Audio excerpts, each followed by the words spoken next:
सानो चरा साइबेरियाबाट 7,000 किलोमिटर उडेर नेपाल आउँछ, कुनै नक्सा प्रविधि वा जिपिएस बिना। तपाईँले धेरै पटक यी चराहरूको बथान अङ्ग्रेजी अक्षर भीको आकारमा उडिरहेको देख्नुभएकै होला। यो नक्सामा हेर्नुहोस्, यहाँ छ साइबेरिया रुस र यहाँ छ नेपाल। यी चराहरू यति टाढाबाट उडेर नेपाल आइपुग्छन्। साइबेरियामा असोज कार्तिकतिर हावामा एउटा चिसोको लहर सुरु भइसकेको हुन्छ। यी चराहरू तातो खोज्दै नेपालको कोसीटप्पु वन्यजन्तु आरक्ष जस्ता ठाउँमा आइपुग्छन्। अक्टोबर नोभेम्बरतिर हरियाली र जलचरले भरिभराउ देखिने ती विशाल तालहरू, नदीहरू र घाँसे मैदानहरूमा हिउँका साना साना कणहरू पर्न थाल्छन्। हेर्दा हेर्दै तापक्रम घट्दै गएर शून्यबाट -10, -20 हुँदै -40 डिग्रीसम्म झर्छ। हावा यति कडा र चिसो हुन्छ कि सामान्य जीवको श्वास चुडिन केही मिनट पनि लाग्दैन। खानेकुरा र पानी पाउन छाडेपछि यी साना पाहुना चराहरूका लागि यो एउटा स्पष्ट चेतावनी हुन्छ। यदि यहाँ अरू केही दिन बसियो भने भोक र चिसोले सिधै ज्यान जानेछ। त्यसैले यिनीहरूले आश्रयस्थल नेपाल खोज्छन्। त्यसैले बाँच्नका लागि र आफ्नो प्रजाति जोगाउनका लागि उनीहरू न्यानो ठाउँको खोजीमा दक्षिणतिर उड्ने तयारी गर्छन्। तर 5,000 देखि 7,000 किलोमिटरको असम्भव महायात्रा सुरु गर्नुअघि यी चराहरूले आफ्नो शरीरभित्र एउटा अनौठो र अचम्मको वैज्ञानिक परिवर्तन ल्याउँछन्।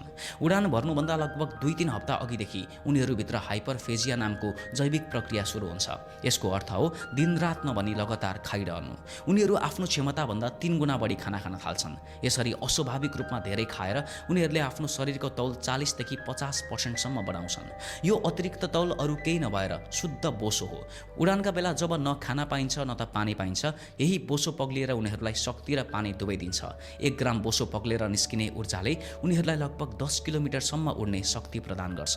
अझ अचम्मको कुरा त के छ भने उडान भर्नुभन्दा ठिक अघि यी चराहरूको पाचन प्रणाली र खाना पचाउने भित्री अङ्गहरू बिस्तारै खुम्चिएर सुक्छन्। उनीहरूको कलेजो, आन्द्रा र पेटका अङ्गहरू साना हुन्छन् ताकि शरीरको वजन सकेसम्म हलुका होस् र हावामा तैडिन सजिलो होस्। तर उनीहरूको मुटु र फोक्सो भने झन् बलियो र ठुलो हुन्छ। साइबेरियाको आकाशमा बिहानै बादलको घुम्टोभित्रबाट जब हिउँको आँधी आउन थाल्छ, तब हजारौं सङ्ख्यामा रहेका यी चराहरूले एकैपटक पखेटा फटफटाउँछन्। तल पुरै सेतो हिउँले ढाकिएको उजाड धरती देखिन्छ। माथि खुल्ला आकाश, कुनै नक्सा, प्रविधि वा जिपिएस छैन। केवल आफ्नो जैविक घडी र आन्तरिक क्षमताको भरमा उनीहरू दक्षिणको न्यानो हावातर्फ पाइला मोड्छन्, जहाँ हजारौं माइल टाढा नेपालको कोसीटप्पु वन्यजन्तु आरक्ष उनीहरूको पर्खाइमा बसिरहेको हुन्छ। साइबेरिया, मङ्गोलिया र उत्तरी चीनको आकाश नागेर उडिसकेपछि यी चराहरूको अगाडि संसारकै सबैभन्दा ठुलो, अग्लो र डरलाग्दो प्राकृतिक पर्खाल खडा हुन्छ, विशाल हिमालय पर्वतमाला। अधिकांश साना चराहरू पहाड र घाँटीको बाटो हुँदै उठ्छन्, तर खोया हाँस र महाचिल जस्ता अद्भुत चराहरू भने सिधै सगरमाथा र अन्नपूर्ण जस्ता 8,000 मिटरका अग्ला हिमालहरूभन्दा पनि माथिबाट उड्ने हिम्मत गर्छन्। बढी उचाइमा हावा यति पातलो हुन्छ कि त्यहाँ अक्सिजनको मात्रा जमिनको भन्दा 50% भन्दा कम हुन्छ। त्यति मात्र होइन, त्यहाँको तापक्रम -30 डिग्रीसम्म पुग्छ र हावाको गति प्रति घण्टा 100 किलोमिटरसम्मको आँधी जस्तै हुन्छ।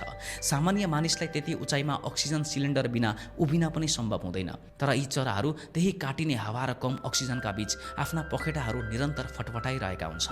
उनीहरूको रगतमा भएको हेमोग्लोबिनमा अक्सिजन समात्ने अनौठो क्षमता हुन्छ, जसले गर्दा उनीहरूको फोक्सोले पातलो हावाबाट पनि अक्सिजन सोचेर सिधै मांसपेशीसम्म पुर्याउँछ। यो उनीहरूको प्रकृतिले दिएको क्षमता हो। आकाशमा उड्दै गर्दा तपाईँले धेरै पटक चराहरूको बथान अङ्ग्रेजी अक्षर भीको आकारमा उडिरहेको देख्नुभएकै होला। यो केवल मिलाएर उडेको दृश्य मात्र होइन, यसको पछाडि एउटा गहिरो भौतिक विज्ञान लुकेको छ। जब बथानको सबैभन्दा अगाडि उड्ने मुख्य चराले पखेटा चलाउँछ, उसले आफ्नो पछाडि हावाको एउटा सानो माथि धकेल्ने तरङ्ग सिर्जना गर्छ। उसको ठिक पछाडि र थोरै छेउमा उड्ने चराले त्यही हावाको तरङ्गको फाइदा उठाउँछ। यसले गर्दा पछाडिका चराहरूलाई पखेटा चलाउन धेरै कम बल लगाउनुपर्छ, साइकल ट्राभल गरे जस्तै।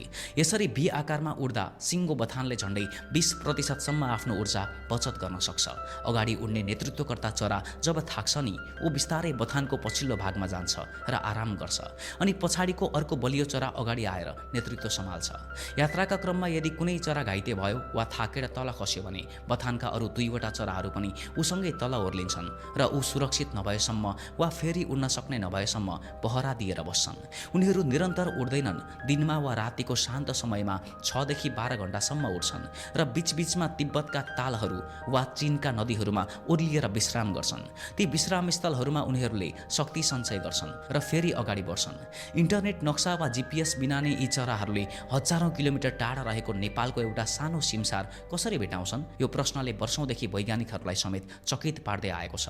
यसको उत्तर उनीहरूको दिमाग र आँखाभित्र लुकेको प्राकृतिक र रहस्यमय बायोलोजिकल कम्पासमा लुकेको छ। यी पाउना चराहरूको आँखाको नानी र दिमागमा क्रिप्टोक्रोम नामको विशेष प्रोटिन हुन्छ जसले पृथ्वीको चुम्बकीय क्षेत्रलाई महसुस गर्न सक्छ। हामी मानिसले कम्पासको सानो सियो हेरेर दिशा पत्ता लगाए जस्तै यी चराहरूले पृथ्वीका अदृश्य चुम्बकीय रेखाहरूलाई आफ्नै आँखाले सिधै देख्न वा महसुस गर्न सक्छन्। उनीहरूलाई राम्ररी थाहा हुन्छ कि कुन चुम्बकीय रेखाले उनीहरूलाई दक्षिणको न्यानो भूभागतिर लैजाँदैछ भनेर।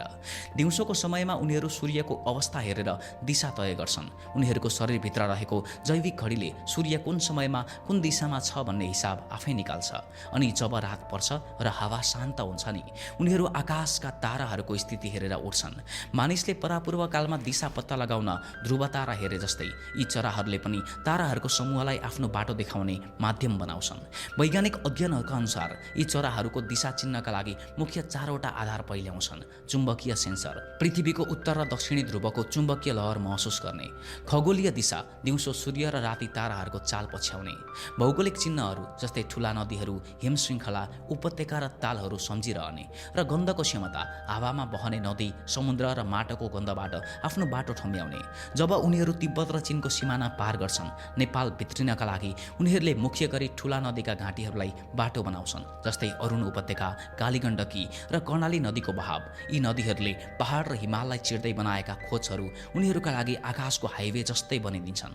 उनीहरूलाई थाहा हुन्छ कालीगण्डकी वा अरुणको बहाव पछ्याउँदै तल ओर्लियो भने सिधै नेपालको न्यानो तराई मैदानमा पुगिन्छ। यसरी बिना कुनै गल्ती, अलिकति पनि दिशा नबिराई यी चराहरू 2 हप्तादेखि 1 महिनाको यात्रा तय गर्दै नेपालको सिमानाभित्र पस्छन्। उनीहरूको यो आन्तरिक कम्पास प्रकृतिको त्यो सुन्दर रचना हो जसलाई आजसम्मको कुनै पनि मानव निर्मित प्रविधिले जित्नै सकेको छैन। दिनौको कठिन उडान, हिमालको चिसो हावा र थकानपछि जब यी पाउना चराहरू नेपालको पूर्वी मैदानमा रहेको कोसीटप्पु वन्यजन्तु आरक्षमाथि आइपुग्छन् नि उनीहरूका लागि यो दृश्य स्वर्गभन्दा कम हुँदैन। माथिबाट हेर्दा टल्कने सप्तकोशी नदीका अनगिन्ती शाखाहरू, कञ्चन पानीका दहहरू, अग्ला घाँसका घारीहरू र हरियालीले भरिएको विशाल सिमसार क्षेत्र उनीहरूलाई स्वागत गर्न बसे झैँ देखिन्छ। संसारमा अरू धेरै ठाउँहरू छन् तर यी पाउना चराहरूलाई कोसीटप्पु नै किन आकर्षित गर्छ? यो नेपालको प्रकृतिको त्यो वरदान र शक्ति हो। असोज कार्तिकतिर कोसीटप्पुको वातावरण एकदमै मनमोहक र अनुकूल हुन्छ। साइबेरियामा -40 डिग्रीको ज्यान लिने चिसो भइरहँदा कोसीटप्पुमा भने 15 देखि 25 डिग्री सेल्सियसको न्यानो र आरामदायी मौसम हुन्छ। लामो यात्राबाट थाकेर लथ्रक्क परेका, शरीरको बोसो र इन्धन पुरै सकिएका चराहरू जब सप्तकोशीको पानीमा ओर्लिन्छन् उनीहरूले राहतको लामो श्वास फेर्छन्। यहाँ उनीहरूका लागि चाहिने प्रचुर भोजन र सुरक्षाको व्यवस्था हुन्छ। नेपाल आइपुगेपछि उनीहरूले गुमेको तौल र ऊर्जा फिर्ता ल्याउन फेरि पेटभरि खान थाल्छन्। कोसीटप्पु मात्र होइन, कपिलवस्तुको जगदीशपुर ताल, कैलालीको घोडाघोडी ताल र बर्दियाका सिमसार क्षेत्रहरूमा पनि साइबेरिया, मङ्गोलिया र चीनबाट आएका हाँस, गुन्ज र कश्यप सारसहरूको ठुलो चहलपहल देखिन्छ। बिहानको झुल्के घाममा जब हजारौँको सङ्ख्यामा रहेका यी चराहरू एकैपटक पानीमा पौडी खेल्छन् र कराउन थाल्छन्, सिङ्गो सिमसार नै गुन्जेमान बनिदिन्छ। नेपाली समाजमा अतिथि देवो भव अर्थात् पाहुना भगवान हुन् भन्ने संस्कार छ। यहाँका स्थानीयवासी, संरक्षणकर्मी र मध्यवर्ती क्षेत्रका बासिन्दाले यी चरालाई अतिथि पाहुनाको रूपमा निकै सम्मान र माया गर्छन्। उनीहरूलाई शिकारीबाट बचाउन र वासस्थान सुरक्षित राख्न समुदाय पुरै खट्छ। नेपालको यो न्यानो काखमा यी चराहरू लगभग 4 देखि 5 महिना कार्तिकदेखि फागुन चैतसम्म बस्छन्। यहाँ उनीहरू कुनै डर बिना पेटभरि खाएर आफ्ना थकित पखेटाहरूलाई पुरै आराम दिन्छन्। नेपालमा 4 देखि 5 महिनाको खुसी र न्यानो बसाइपछि जब फाल्गुन, चैत, मार्च, अप्रिल महिना सुरु हुन्छ तब नेपालको तराईमा बिस्तारै गर्मी बढ्न थाल्छ। उता हजारौँ किलोमिटर टाढा साइबेरिया, मङ्गोलिया र उत्तरी चीनमा पनि हिउँ पग्लिन थाल्छ। नदीहरूको पानी खुल्छ र न्यानो मौसम फर्किन्छ। यही समयमा यी पाउना चराहरूको शरीरभित्र रहेको आन्तरिक जैविक घडीले फेरि एउटा सङ्केत गर्छ, अब घर फर्किने बेला भयो। उनीहरूको शरीरमा पुनः परिवर्तनहरू आउन थाल्छ। प्वाँखको रङ अझै चम्किलो र सुन्दर बन्छ। यो सुन्दर रङ उनीहरूलाई आफ्नो जोडी रोज्न र सन्तान बढाउनका लागि प्रकृतिले दिएको उपहार हो। कोसीटप्पुको सिमसारमा केही दिन अघिदेखि नै एउटा छुट्टै चहल पहल देखिन थाल्छ। चराहरू साना साना टोलीमा भेला भएर आकाशमा छोटो उडान भर्दै फर्किने अभ्यास गर्छन्। अनि एक दिन बिहानको पहिलो किरणसँगै हजारौँ पाहुना चराले नेपालको धरतीलाई छोड्दै फेरि उत्तरतिरको उल्टो महायात्रा सुरु गर्छन्। फर्कने यात्रा झनै चुनौतीपूर्ण हुन्छ। यसपटक 5000 देखि 7000 किलोमिटरको दूरी पार गर्न उनीहरूलाई लगभग 60 देखि 66 दिनसम्मको समय लाग्छ। उनीहरू फेरि तिनै सगरमाथा जस्ता अग्ला हिमालहरू, तिब्बतका सुक्खा पठारहरू र चीनका नदीहरू नाग्दै आफ्नै जन्मभूमि साइबेरिया पुग्छन्।